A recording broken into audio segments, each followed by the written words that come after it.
యోహాను సువార్త 15వ అధ్యాయము 4వ వచనం దగ్గర నుండి చదువుతున్నాను, వినండి. నా యందు నిలిచి ఉండుడి, మీ యందు నేను నిలిచి ఉందును. తీగ ద్రాక్షవల్లితో నిలిచి ఉంటేనే గాని తనంతట తానే ఎలాగూ ఫలింపదో, అలాగే నా యందు నిలిచి ఉంటేనే గాని మీరు ఫలింపరు. ద్రాక్షవల్లిని నేను, తీగలు మీరు. ఎవడు నా యందు నిలిచి ఉండునో, నేను ఎవని యందు నిలిచి ఉందునో వాడు బహుగా ఫలించును. నాకు వేరుగా ఉండి మీరేమియో చేయలేరు. ఎవడైనను నా యందు నిలిచి ఉండని ఎడల వాడు తీగ వలె బయట పారవేయబడి ఎండిపోవును. మనుషులు అట్టి వాటిని పోగు చేసి అగ్నిలో పారవేతురు, అవి కాలిపోవును. నా యందు మీరును, మీ యందు నా మాటలు నిలిచి ఉన్న ఎడల మీకేది ఇష్టమో అడుగుడి, అది మీకు అనుగ్రహించబడను. మీరు బహుగా ఫలించుట వలన నా తండ్రి మహిమపరచబడను. ఇందువలన మీరు నా శిష్యులయ్యుందరో. యేసుక్రీస్తు మనతో కలిగి ఉండాలనుకుంటున్న సంబంధం, ఆయన మనతో ఉండాలనుకుంటున్నటువంటి విధానం గమనించి చూడండి. నేను ఎక్కడో ఉన్నాను, మీరు ఎక్కడున్నారు అనటం లేదు. అప్పుడప్పుడు వచ్చి నన్ను సంధించి పొండి అని అంటం లేదు. కానీ నాలో మీరు, మీలో నేను, నా మాటలు మీలో ఉండాలి, మీరు నాలో నిలిచి ఉండాలి. అప్పుడు మీరు ఫలిస్తారు. దేవునితో సంబంధం కలిగి ఉండటమే నిజమైన భక్తి అండి. దేవునితో సహవాసము చేయటమే నిజమైన క్రైస్తవ జీవితం. ఆదాము హవ్వలను దేవుడు సృష్టించుకున్నప్పుడు ఆయన ఆ ఉద్దేశంతోనే తన ఆకారంలో, తన స్వరూపంలో నరుని సృష్టించుకున్నాడు. వాడితో సహవాసం చేస్తున్నారు. చల్లపూట వేళ ఆదాము హవ్వలు పరిగెత్తుకుంటూ వెళ్ళి ఒకవేళ ప్రభు ఒడిలో కూర్చొని మాట్లాడుకుంటూ ఉన్నారు, ఆనందిస్తూ ఉన్నారు. అయితే ఆజ్ఞాతిక్రమం అనే పాపం వలన దేవునికి మనకి ఉన్న సంబంధం తెగిపోయింది. ఇప్పుడు మనుషుడికి దేవునితో సంబంధం లేదు. మనుష్యుడు దేవుని నుండి వేరైపోయాడు. మనుష్యుడు దేవుని దగ్గరకు వెళ్ళలేని వాడిగా ఉన్నాడు. అందుకొరకే యేసుక్రీస్తు తను తాను తగ్గించుకొని మనలాగా రక్తమాంసముల్లో పాలిభాగస్తుడై యేసు అనే పేరుతో ఈ లోకంలోనికి వచ్చి మన పాపాలకు పరిహారం చేసి మన స్థానంలో మరణించి మనకు దేవునితో సహవాసం చేయనట్లు తెగిపోయిన సంబంధాన్ని శిలువ ద్వారా సరిచేశాడు. కాబట్టి ఈరోజు ఎవడైనను క్రీస్తునేసునందున్న ఎడల వాడు నూతన సృష్టి, పాతవి గతించెను, సమస్తమును క్రొత్తవాయెను. నిజంగా ఎంతమంది మీరు యేసు ప్రభువుని మీ సొంత రక్షకుడిగా అంగీకరించారో, యేసు ప్రభువు నా దేవుడు, ఆయనకి నా జీవితం ఇచ్చాను, నా హృదయం ఇచ్చాను అన్నవారు చేయి చూపిస్తారా? ఓకే, ఇంకా ఇవ్వని వారు ఎవరైనా ఉంటే ఈరోజు ఇవ్వండి. నిజమైన క్రైస్తవ జీవితం అండి. ఆయన మన వరుడు, మనం ఆయన వధువు. మన శిరస్సు ప్రభు అయిన యేసు, మనం ఆయన యొక్క శరీరంగా ఉన్నాం. ఈ రోజున ప్రభువును నమ్మిన వారు ప్రభుతో జీవించాలి. కానీ ప్రభు ఒక్కరోజు మా పాతింటికి వెళ్ళొస్తానయ్యా. ఎక్కడమ్మా మీ పాతిళ్ళు అంటే అదేనయ్యా సైతాను నిలయం. ఏమి నిలయం? సైతాను నిలయానికి వెళ్ళొస్తాను, మా పాత బంధువుల దగ్గరికి వెళ్ళొస్తాను, పాత జీవితంలోనికి వెళ్ళొస్తాను అన్నట్టు ఈ రోజున కొంతమంది ప్రభువుని నమ్ముకున్న క్రైస్తవులు, ప్రభువుని నమ్ముకున్నామని చెప్పే విశ్వాసులు పాత జీవితంలోనికి వెళ్ళిపోతున్నారండి. ప్రభువుతో సంబంధాన్ని పోగొట్టుకుంటున్నారు. నిజమైన క్రైస్తవ జీవితం అప్పుడప్పుడు వచ్చి మొక్కిపోయేది కాదు, ఆచారరీతిగా అవలంబించేది కాదు, ప్రభువులో నిలిచి ఉండేది. చూడండి, నా మాటలు మీ యందు ఉంటే, నా మాటలు, ఈ పరిశుద్ధ గ్రంథం అండి దేవుని మాటలతో నింపబడింది. ఈ పరిశుద్ధ గ్రంథమే ప్రపంచంలో లేకపోతే క్రైస్తవత్వమే లేదండి. మనకేం తెలియదు అసలే. కానీ ఎలాగూ ఇన్ని శతాబ్దాలుగా క్రీస్తు పూర్వము నుండి ఆది కాండం అంటే సృష్టి ఆరంభము నుంచి ఉన్న సంగతులన్నీ పొందుపరచబడినటువంటి పరిశుద్ధ గ్రంథం దేవుడు మనందరికీ అందుబాటులో ఉంచాడు. ఈ గ్రంథాన్ని చదివేవాడు మూర్ఖుడవుతాడా? ఈ గ్రంథాన్ని చదివేవాడు మేధావి అవుతాడు. మన దేశంలో మేధావులు అనబడేవారు, మహాత్ములు అనబడేవారు, వారి ఒక ప్రత్యేకత మనుషులు చూడగలగడానికి కారణం ఏంటంటే వారు బైబిల్ ద్వారా ప్రభావితమయ్యారు. మహాత్మా గాంధీ కానీ, సర్వేపల్లి రాధాకృష్ణ కానీ బైబిల్ గురించి ఏం చెప్పారో మీరు బ్రోస్ చేసి చూడండి. ఎలా చెప్పారో ఏం చెప్పారో చూడండి. వాళ్ళు పాటించిన విధానాలు చూడండి. నాకు మంచి గురువుగా కనపడేది యేసు ప్రభువే అని చెప్పాడు సర్వేపల్లి రాధాకృష్ణ. మహాత్ముడు అహింసా ధర్మాన్ని పాటించాడు. కుడి చెంప మీద కొడితే ఎడం చెంప చూపించమని చెప్పిన సందేశం ఎక్కడి నుంచి నేర్చుకున్నాడు? బైబిల్లో నుంచే నేర్చుకున్నాడు. అందుకనే బైబిల్ చదివేవారు పరమందున్న దేవుణ్ణి గ్రహించుకోగలుగుతారు, సత్యాన్ని గుర్తించగలుగుతారు. ఈ రోజున యేసు ప్రభువును నమ్ముకునేవారు చెయ్యనిది ఏంటంటే దేవుని వాక్యాన్ని చదవరు. ఎంతమంది ఈరోజు దేవుని వాక్యాన్ని చదువుకున్నారో చేయి చూపిస్తారా? ఏమనుకోకుండా. మీరు ఎన్ని అధ్యాయాలు చదివారో, ఎన్ని వచనాలు చదివారో, ఎంతసేపు చదివారో ఇవన్నీ అక్కర్లా. మీరు చదివిన వాక్య భాగము మీ హృదయాన్ని హత్తుకోవాలి. చదివిన వాక్యము మీ హృదయంలో మంట పుట్టించాలి. చదివిన వాక్యము మీకు ఉత్తేజం కలుగజేయాలి. చదివిన వాక్యం ద్వారా మీ తప్పులు మీరు తెలుసుకోవాలి. చదివిన వాక్యం ద్వారా మీరు ఆదరణ పొందాలి. చదివిన వాక్యం ద్వారా మీరు అవగాహన పొందాలి. అలాంటి అనుభవంతో వాక్యం చదువుతున్నారా? దుష్టుల ఆలోచన చొప్పున నడువక, పాపుల మార్గం నిలువక, అపహాసకులు కూర్చుంట చోట కూర్చుండక, యెహోవా ధర్మశాస్త్రమందు ఆనందించుచు. ఒక అధ్యాయం చదువువాడు ధన్యుడు, ఒక వచనం చదువువాడు ధన్యుడు, ఒక గంట చదువువాడు ధన్యుడు అనుందా? దివారాత్రాలు వాక్యాన్ని ఏం చేయాలి? ధ్యానించాలి. ఆవులు గేదెలు బయటికి గడ్డి మేసి వచ్చిన తర్వాత సాయంత్రం వచ్చాక ఏం చేస్తారు చూసారా? మేత వేసినప్పుడు ఏం చేస్తారు? లోపల తినేసిన దాన్ని అడవాడిగా తిన్నదాన్ని ఏం చేస్తుంది? లోపల తెచ్చుకొని ఆ సీన్ ఎప్పుడన్నా మీరు చూసారా? అసలే తలకాయ టూపుకుండా అని ఎంజాయ్ చేస్తుంది. అది అందులో ఉన్న సారాన్ని గుంజుకుంటుంది. మీరు చదివిన వాక్యంలోని సారం రోజంతట్లో జుర్రుకుంటూనే ఉండాలి. అది జుర్రుకుంటూనే ఉండాలి. నీ మాటలు నా నోటికి జుంటె తేనె దారల వలె ఉన్నాయన్నాడు. ఒక్కొక్కసారి దేవుని మాటలు ధ్యానిస్తున్నప్పుడు గబక్కున ఏదో ఒక వికాసం కలిగినట్లుగా గొప్ప సంతోషం కలుగుద్ది. నాకైతే ఆహా అనిపిస్తుంది అన్నమాట. ఏదో ఒక పెద్ద విషయం మర్మం తెలిసినట్లుగా. కొన్ని సందర్భాల్లో దేవుని వాక్యము ఎంత సమయోచితంగా ఉంటుందంటే మన యొక్క సందేహాలకు విరుగుడు దొరుకుద్ది. మనకు చీకట్లో ఉన్నప్పుడు సడన్గా ఒక లైట్ వేస్తే ఎట్లా చెప్పండి, దారి తెలిసినట్టుగా అయోమయ పరిస్థితుల్లో ఉన్నప్పుడు ఒక మార్గాన్ని దేవుడు మనకి చూపిస్తాడు. అందుకని వాక్యాన్ని ధ్యానించండి, వాక్యాన్ని హృదయంలో ఉంచుకోనండి, వాక్యాన్ని మెమరైజ్ చేయండి, వాక్యాన్ని మరల ఆలోచనలో తెచ్చుకోండి. ఇవాళ మనుషుడు దేవుడిచ్చిన మెదడు వాడటం లేదటండి.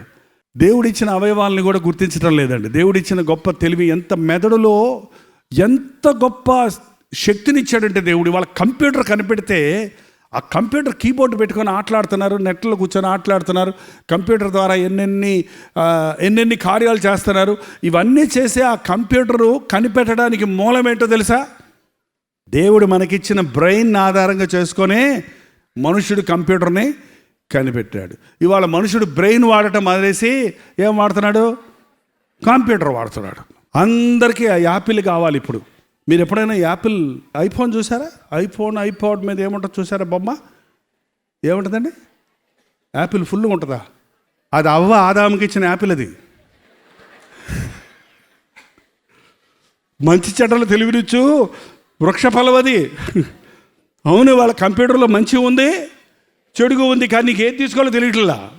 అదే సమస్య. ఇప్పుడు దేవుడు మంచి చెడ్డలు తెలివినిచ్చు వృక్ష ఫలం కూడా మన కొరకే చేశాడు, కానీ ఎప్పుడు దాన్ని ఇవ్వాలో అప్పుడు ఇవ్వడానికి ఇప్పుడు తినొద్దు అన్నాడు. అంతేగాని ఆయన మన మీద మనకి ఇవ్వకూడదని కాదు. అది మనం మెచ్యూర్ అయిన తర్వాత, మనం పరిపక్వత వచ్చిన తర్వాత తగిన సమయంలో అది ఆయన మనకి ఇవ్వటం కోసం పెడితే కంగారు పడి లాగేశారు. ఈరోజు కూడా మంచి చెడ్డ మన చేతుల్లోనే ఉంది, కానీ మన మనస్సు మంచి తీసుకుంటుందా చెడ్డ తీసుకుంటుందా? ఏంటండి, క్రైస్తవులు మూవీస్కి వెళ్ళొచ్చా అండి? నిజమేనా? టీవీలో చూడొచ్చా? సెల్ ఫోన్లో చూడొచ్చా? తలుపేసుకొని చూడొచ్చా? దుప్పట ముసుకేసుకొని చూడొచ్చా? అబ్బా, ఎంత తెలివిగలైపోయారంటే ఇవాళ. ఏంటండి, మీరు చాలా మంచి క్రైస్తవులు కాబట్టి అన్నారు. కొంతమంది ఎందుకు చూడకూడదని అడిగేవాళ్ళు కూడా ఉన్నారు. క్రైస్తవులే ఉన్నారు.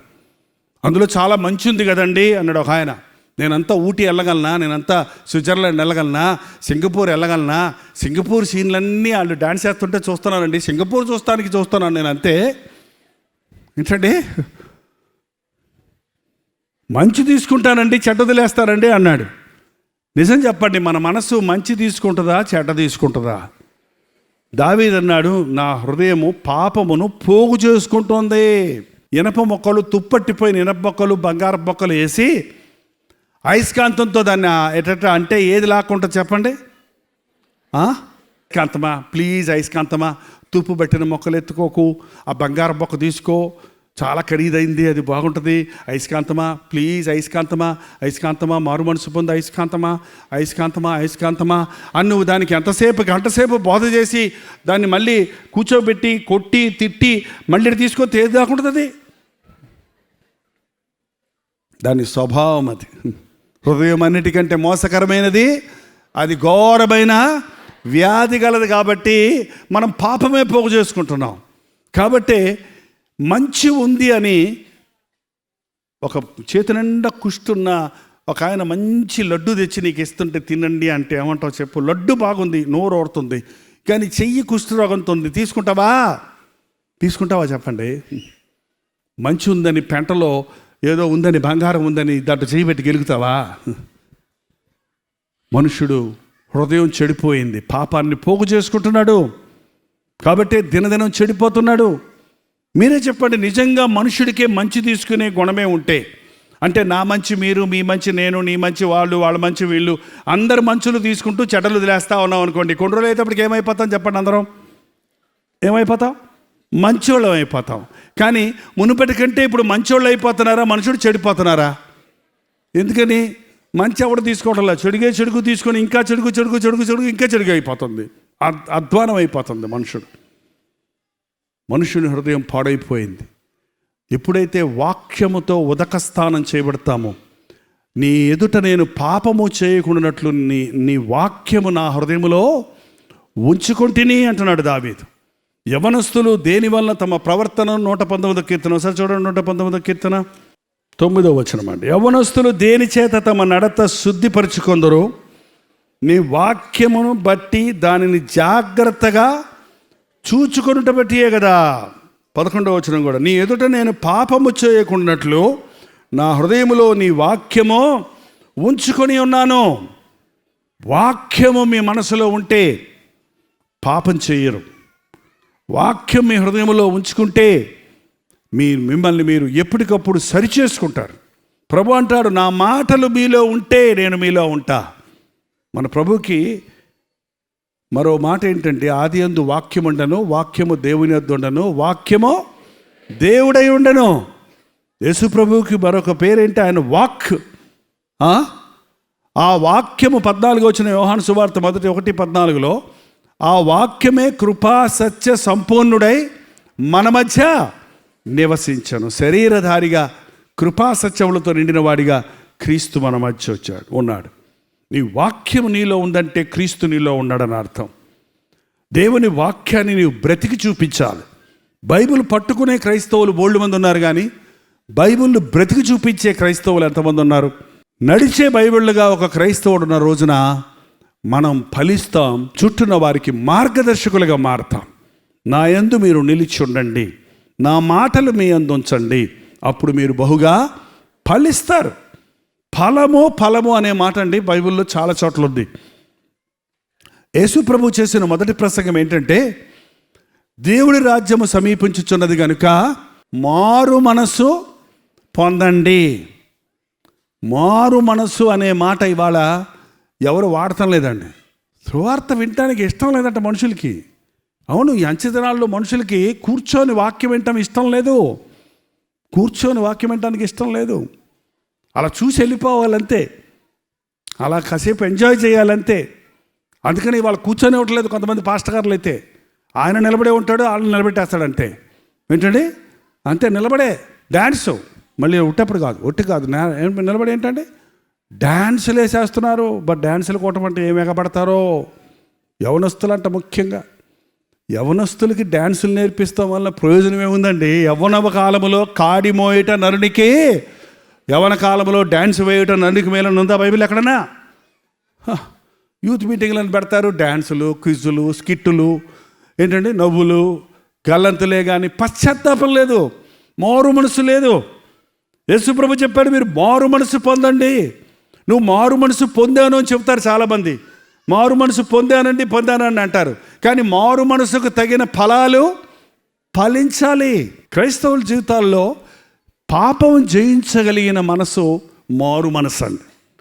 ఉన్నప్పటికీ ఆహార పదార్థాలు ఉన్నప్పటికీ రాజభోజనం పెట్టాడు దానియేలు ముందు. రాజుగారి భోజనం, రాజుగారి వైనం ఫ్రీగా తినవయ్యా అంటే ఏమన్నాడు తెలుసా? నాకొద్దు, ఈ అపవిత్రమైన వాటిని సేవించి నా దేహాన్ని నేను అపవిత్రపరుచుకోను.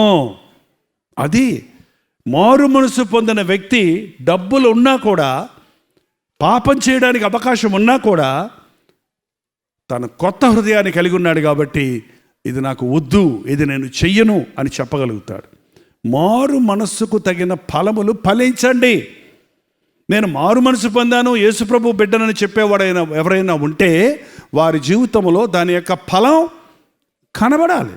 దాని ఫలం కనపడాలి. మా నాన్నగారు ఒక డిప్యూటీ ఎగ్జిక్యూటివ్ ఇంజనీర్గా పనిచేశాడు. బోల్డ్ లంచాలు తీసుకునేవాళ్ళు, తెగ లంచాలు. ఈ ఐఎన్పిడి డిపార్ట్మెంటు, తర్వాత ఇరిగేషన్ డిపార్ట్మెంట్లో, ఈ కాకినాడ, ఈస్ట్ గోదావరిలో, కిర్లంపూడి అనే ఊర్లో రైతులకి నీళ్ళు వదిలేస్తే కట్టలు తెచ్చిచ్చేవాళ్ళండి. ఇంట్లో ఎప్పుడు అట్టిగాళ్ళు వేలాడుతుండే, అరలెండా పళ్ళు ఉండే. ఇక మనకి ఏది కావాలంటే అది తింటమే. మేము 8 పిల్లలం, నేను పెద్దోడు అందులో. ఇంట్లో జీపు, కారు, పెద్ద మేడ, అట్టహాసంగా ఉండేది. 10 మంది లస్కర్లు ఇంట్లోనే ఉండేవాడు. ఒకటి గొడ్ల తోడానికి, ఒకటి పిల్లలాడిస్తానికి, గవర్నమెంట్ ఇవన్నీ కూడా. కానీ అట్లాంటి సమయంలో మా నాన్న మారు మనసు పొందాడు. త్రాగుడితో విరక్తి చెందిపోయి, చీట్ల పేకతో విరక్తి చెందిపోయి, జీవితంలో విరక్తి చెందిపోయి, కాకినాడలో సముద్రంలో పడి చచ్చిపోదామని వెళ్తున్నప్పుడు ఇలాంటి క్రైస్తవ మీటింగ్ బయట జరుగుతుంటే వీళ్ళు చేస్తే మోక్షం దొరుకుద్ది కదా, చచ్చిపోతున్నాను, అలాగా చచ్చేవాడిని చేస్తున్నాను, ప్రార్థన చేయించుకొని మోక్షాన్ని పోదామని లోపలికి వచ్చాడట. మారదామని క్రైస్తవుడు కాదు అప్పుడు ఆయన. కానీ అక్కడ ఉన్న దైవజనులు వారి కోసం ప్రార్థన చేసినప్పుడు దేవుని ఆత్మ ఆయన్ని మొత్తిందండి. పశ్చాత్తాపడ్డాడు. ఆ మరుసటి రోజు నుంచే ఆ మారు మనసు యొక్క ఫలం నేను కళ్ళారా చూశాను. ఇంటికి వచ్చినట్టే చీట్ల పేకలన్నీ తీసుకొచ్చి, బ్రాందీ బాటిళ్ళని తీసుకొచ్చి, సినిమా బొమ్మలన్నీ తీసుకొచ్చి, ఇంట్లో ఉన్న చెత్త అంతా, దేవునికి ఇష్టం లేని అన్నీ తీసుకొచ్చి కొప్పేసి నిప్పేసి కాల్చేశాడండి. 10 బైబిల్ కొనుక్కొచ్చి అందరికీ ఒక తలకు బైబిల్ ఇచ్చాడు. నాకు 18 ఏళ్ళ వయసు. అప్పుడు దేవుడు లేడు, దెయ్యం లేడనే మూడ్లో ఉన్నాను నేను. పాపం లోకంలో ఉందంటే ఎంజాయ్ చేయటం, చచ్చిపోవటం అంతే అనుకుంటున్న స్థితిలో నా తండ్రి మారటం చూసి, అది యేసు ప్రభు ప్రార్థన వల్ల మారటం చూసి నాకు విశ్వాసం వచ్చిందండి. ఆయన జీవితంలో మార్పు చూశాను. ఇదంతా మా నాన్న నిజంగానే మారాడా అని ఒకసారి కొంచెం డౌట్ వచ్చింది నాకు. ఒకరోజు తొగ్గి చూశాను గదిలోకి. ఏంటి, సాయంత్రం క్లబ్కి పోయేవాడు ఆయన క్లబ్కి పోతే నేను సినిమా పోయేవాడిని. ఏంటంటే మా నాన్న స్ట్రిక్ట్గానే ఉండేవాడు. ఎందుకంటే నేను సినిమాలు చూడొద్దనేవాడు. ఎందుకంటే హృదయం పాడవద్దని కాదు, చదువు పాడవద్దని చెప్పి సినిమాలకు వెళ్ళిచ్చేవాడు కాదు. కాబట్టి మా నాన్న క్లబ్కి పోయాక నేను పోయేవాడిని దొంగచాటుగా. కానీ ఆయన క్లబ్కి పోవటం లేదు, నేను సినిమా పోవడానికి లేదు. ఏంట్రా చేస్తున్నాడు లోపల తొంగి చూస్తే మోకాళ్ళ మీద కూర్చొని ఉన్నాడు, బైబిల్ ఎదురుగుండా పెట్టుకొని ఉన్నాడు, కళ్ళెంబట నీళ్ళు కారుతా ఉన్నాయి, ప్రార్థన చేస్తున్నాడు. అయ్యా,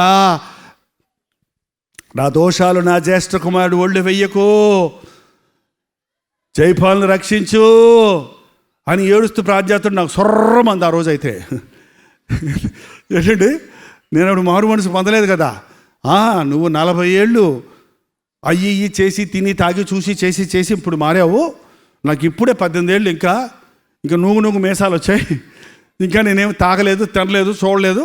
అప్పుడే నేను మారాలంట. పెద్ద నువ్వు మారి నన్ను మారమంటున్నావు.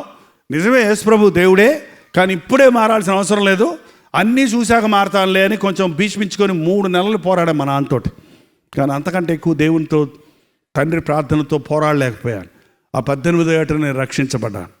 ఎందుకు చెప్తున్నానంటే, కళ్ళారా నా తండ్రి జీవితంలో మార్పును చూశాను కాబట్టే నేను మారానండి. ఆయన మారు మనసుకు తగిన ఫలాలు చూశాను. అంతకుముందు గవర్నమెంట్ జీప్ తీసుకొని చర్చికి వెళ్ళి తిరిగేవాళ్ళం ఊర మార్కెటింగ్ అంతా. రక్షించబడ్డ గవర్నమెంట్ జీప్ మనం వాడకూడదు అని చెప్పి నడిపించి తీసుకెళ్ళేవాడు చర్చికి మమ్మల్ని అందరినీ కూడా. 2 కిలోమీటర్లు నడిచి వెళ్ళేవాడు. అంతకుముందు లంచం డబ్బులతో ఇష్టం వచ్చినట్టుగా ఎంజాయ్ చేసేవాళ్ళం. కానీ లంచం మానేసిన తర్వాత కొన్నిసార్లు ఆహారానికి కూడా కష్టమైనా సరే మా నాన్న విశ్వాసంతో దేవుని వైపు చూచాడు. దేవుని చేత ఆశీర్వదించబడ్డాడు. ఒకరోజు నేను ఆఫీస్కి వెళ్ళాను. ఆయన ఆఫీసులో కూర్చొని ఉన్నప్పటికీ నేను సేవకి వెళ్ళిపోయాను. నెల్లూరులో జాబ్ చేస్తున్నప్పుడు ఎగ్జిక్యూటివ్ ఇంజనీర్గా నేను ఆయన ఆఫీస్కి వెళ్తే ఆయన ఎదురుగుండా పక్కన కూర్చొని ఒక కాంట్రాక్టర్ వచ్చాడు. ఒక కాంట్రాక్టర్ వచ్చి సోమశిల ప్రాజెక్టులో అప్పుడు ఇంజనీర్గా పనిచేస్తున్నాడు. ఆయన వచ్చి కొంత లంచం పట్టుకొచ్చి సార్ తీసుకోండి సార్, సార్ సార్ తీసుకోండి సార్, సార్ తీసుకోండి సార్ అంటున్నాడు.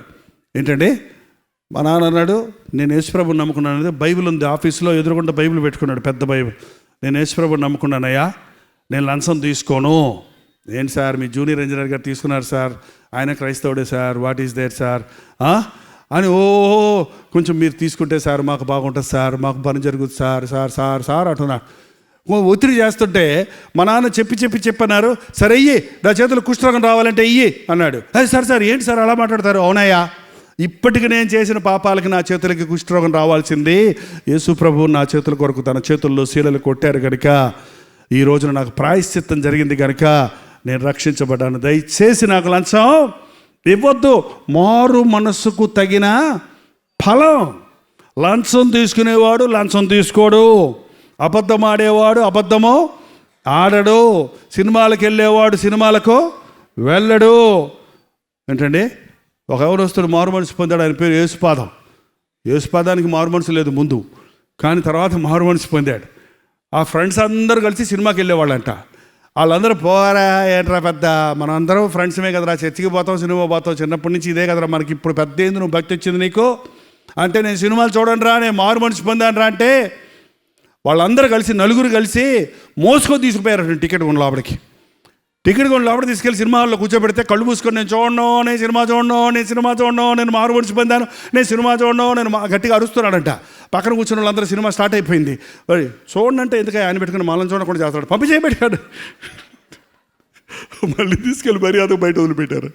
ఏంటంటే నిజంగా నువ్వు మారు మనసు పొందితే శోధించేశాడు బ్రదర్ చూడమని. నేను తాగనంటే కొంచెం కొంచెం కొంచెం కొంచెం అన్నాడండి, మళ్ళీ తాగేశానండి అంటుంటారు కొంతమంది. నువ్వు మారు మనసు పొందితే నేను తాగను, నేను చూడను, నేను ఈ పాపం చేయను. మారు మనస్సుకు తగిన ఫలాలు లేవు చాలామంది క్రైస్తవుల్లో. కొద్దిసేపు కొన్ని స్థలాల్లో విశ్వాసంగా ఉంటారు, అవిశ్వాసుల దగ్గరికి వెళ్ళినప్పుడు అవిశ్వాసులతో కలిసిపోతూ ఉన్నారు. ప్రభు అంటున్నాడు, మారు మనస్సు ఫలములు ఫలించకపోతే నేను మిమ్మల్ని నరికేస్తాను, మిమ్మల్ని నేను అగ్నికి అప్పచెప్తాను. మారు మనసు పొందానన్న వాళ్ళు మీ ఫలాలు మీ జీవితంలో కనపడాలి.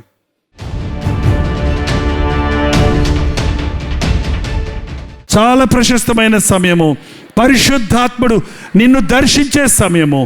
ఇది మొదలుకొని నీవు చేయనదంతా సఫలమగినట్లుగా, ఇది మొదలుకొని నీకు తోడయున్న దేవుడు నీ కుడి చేయి పట్టుకొని నిన్ను నడిపించినట్లుగా, ఇది మొదలుకొని నాలో నిలిచి ఉంటే బహుగా ఫలిస్తాడన్న మాట అక్షరాలని జీవితంలో నెరవేరినట్లుగా ఫలించువాడిగా, ఫలించుదానిగా నిన్ను చేయాలని ప్రభు నిలబడి ఉన్నాడు.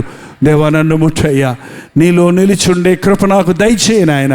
నీ వాక్యాన్ని ధ్యానించడానికి, నీ సన్నిధిలో ప్రార్థించడానికి, నీ బిడ్డలతో సహవాసం చేయడానికి, నీ చిత్తాన్ని ఎరిగి అందులో నడవడానికి నాకు సహాయం చేయమని ప్రభుని అడగండి. నోరు తెరిచి ప్రతి ఒక్కరూ ప్రభుతో చెప్పండి.